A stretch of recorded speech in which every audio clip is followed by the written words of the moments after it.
ku right yini mhlambe nakho kade ngiyisangoma ngiphenduke namhlanje kusasa sengenza into enjengaleya yenzayo.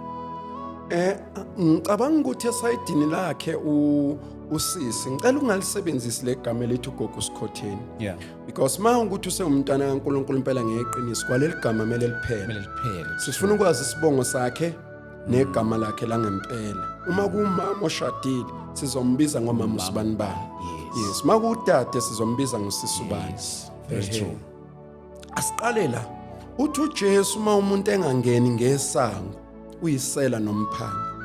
Uma uthi ungene ongangeni ngesango akangenanga ngoJesu ngoba uthi uJesu mina ngiyisango lezimvu ongena ngami ungena afumana idlela. So isango lala ekusindisweni uJesu.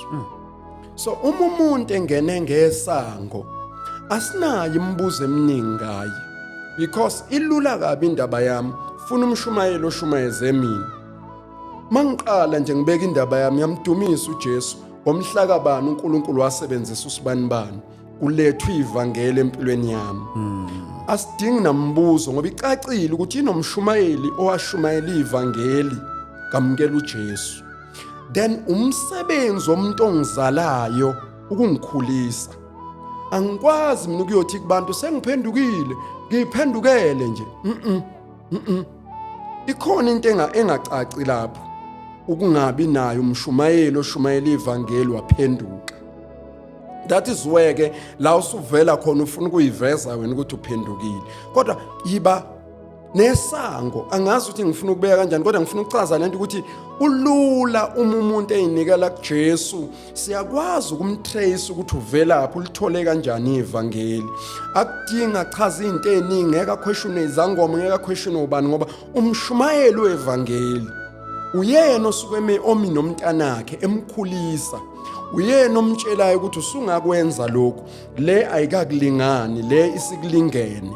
Manje asizwa ngengane ithi sengaludla ubisi sengawapheka ama sengalipheka ipapa cha. Ubaba omzalayo noma ilodade noma iloma umshumayezi ivangeli okumele avele phambi kwethu azolanda indaba yakhe eminaye njengomntanakhe.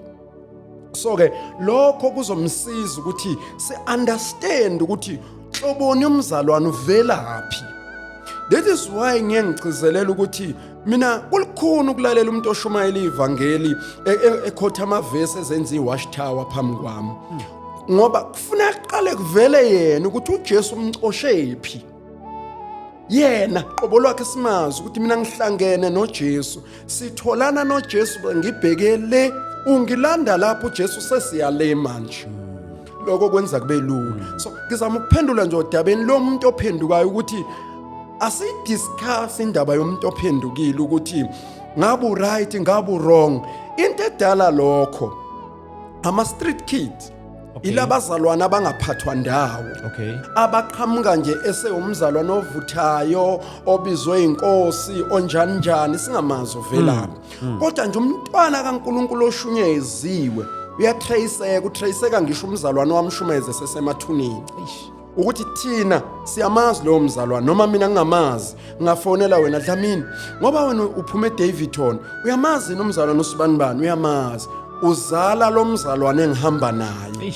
Bakhona abazalwane ababekhona ekuzalweni kwakhe esingabalandela abafakazela lento yokuphenduka kwakhe. So akwazi ukuthi siqhamuke nje singayazi ukuyitrace indaba yakhe ukuthi ivelaphi. Use umntwana kaNkulunkulu, use host imkhuleko, use njani useya prophet, izinto zonke singahambisani nazo ngoba asik-understand. Mina nje mangikhulumela mina njengesisebenzi senkosi, uma ufika unjalo kimi angikwazi ukukusebenzisa ngoba ngik-understand qobo. Kumele kumthatha isikhathi singakanani umuntu mayesephendukile ukuthi angene emsebenzini wenkosi? Akumthathi isikhathi. Kuya ngenkosi ukuthi isebenza kanjani ngaye. Mina ngicabanga ukuthi uNkulunkulu ekungibizeni kwakhe akangibizanga izolo. uNkulunkulu wangibiza ekuzalweni kwami. Kodwa isikhathi sokusebenza isona bese sishayile. Ngoba lo ebengizongena mayephuma bese sishayile isikhathi. manje ke inkosi eyaziyo ukuthi isikhathi ekufanele uqale ngaso sinini akukho ebantwini. Kodwa ngiyaliqinisa izwi lenkosi eli1 Timothy chapter 3 elithi akungabi umuntu osanda kukholwa oshumayela ivangeli. Lithi ngoba uzoyela enkanukweni eziningi akhukhumale. So akungabi umuntu osanda kukholwa. Lokho sikubheke ngezwi. Awukwazi ukuvuka namhlanje usuphendukile usuyashumayela. Bakhona abantu nje mina engingadlelani nabo. Nala podcast yakhe abanye sebeke bafika, abanye babo badumile njengamanje. Mina ngidlelani nabo. Izathu zami indlela abaphenduke ngayo nendlela abawuqale ngayo umsebenzi wenkosi. Angidlelani nabo ngoba baphambene nezwi. Ngeke kushunyayezwe njengoba ku-April namhlanje ngenyanga ezayo usuqala umsebenzi kaNkulunkulu ngeke ukwazi. So awunalo ekhaya ngamanye amazwi ingane nje i-street kid leyo. Awunalo ekhaya ukhuliswa kanjani emgwaqweni? Wena ukhulela emgwaqweni ushumayeza abantu. Awukwazi ukukhulela emgwaqweni, kufanele kube nekhaya ufundiswe, uhlaliseke wakhiwe, kukhishwe insila yezwe kuwe, kufakwe izwi. Ingakho uMateyu 28 hambani nenze izizwe zonke abafundi okholwayo nimbhabhadise. Lento yombhabhadisa ayifundelwa. Akekho umuntu oqala afundiswa mezobhabhadiswa uyashunyayezwa bese yabhabhadiswa. Lithi ke bese nimfundisa, it's after umbhabhadiso sesizomfundisa manje. Simfundisa indlela yakhe aboJesu ukuthi yabona ke njengoba tuyisangoma awubhodli la sikhipha imimoya kuwe. Asishayelwa umthetho, angithi bephethe amathwasa eshayela abantu umthetho. Lana akazi ukushayela umuntu umthetho. Njoba ngino grade R njengomfundisi noma ngeza ne degree angikwazi ukushayelwa uyena umthetho. Noma ngafundisa e-university afundisa o-doctor, not just an ordinary doctor, abaspecializeayo. Bathi aka specialize la ibandleni. Lana lo grade R omiso uNkulunkulu uyena omayo adlulisa umlayezo kaNkulunkulu. Sekumele ngimfundise impilo yala.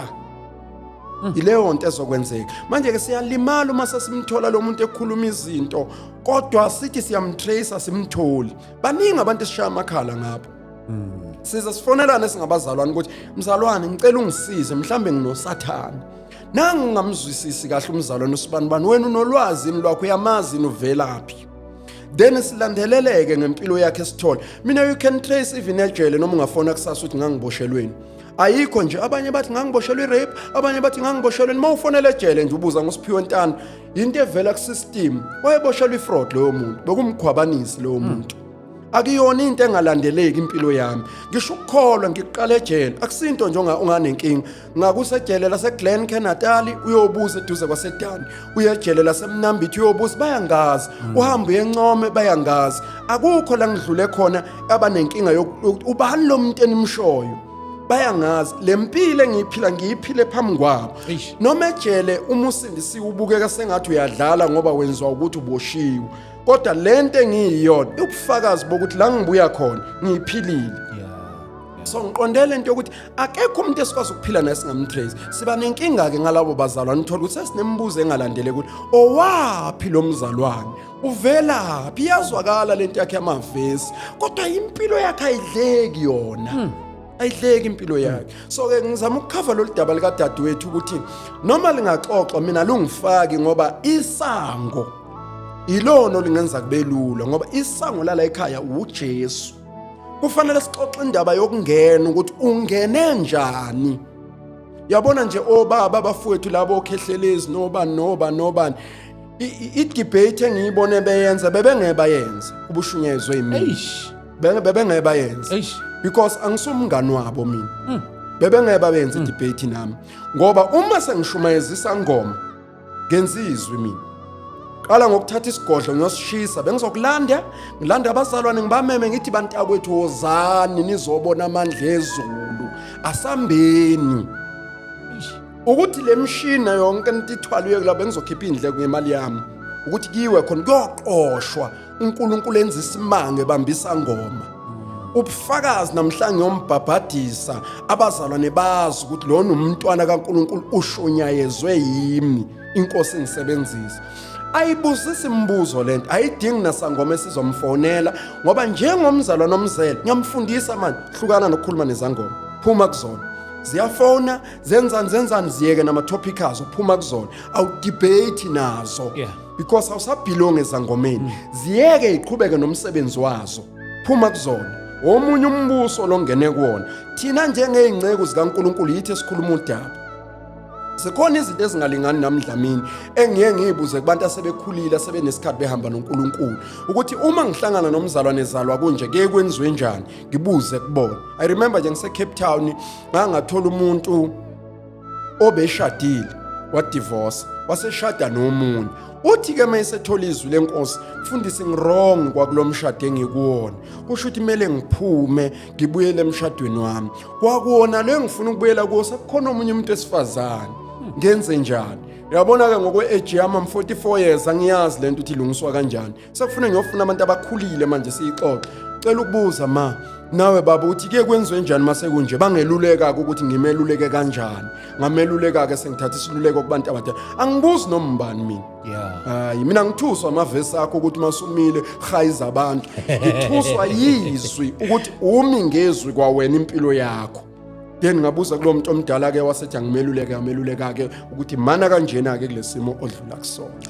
Umema kaMgogo Sikhotheni uyayidinga deliverance. Akayidingi deliverance udinga cacisisango ukuthi esangweni ungene njani phela and kahle lo lidaba kusile udaba lokudiscussa naye no udaba esingalidiscussa nomshumayeli wakhe uyena umuntu engabe siyamfonela umshumayeli simtshela ukuthi lo dade umsizela kodwa kuvele ngathi khona umshumayezile ngathi nje into ehlale nje enhlizweni hayi uthanda ubalikhulu ngoba noma uhlatshwe yizwi TV uyabafuna abazalwane ubathole baningi abantu engibashumayeze ngayo le program yakho kodwa bangifonela ukuthi baphika abazalwane baseduze nami engingasondela kubo bese ngiyamrefer ke kubazalwane nanga umzalwane ngise ngichaze nangaye uthi usizakele ngelesikhathi ngikhuluma ku TV manje ke ngicala nimthathe nalo udaba ula ngesigaba sokukholwa njengamanje umila bamtate lapha abazalwane khona bengeza ukumangala mayesefakaza into engazwakala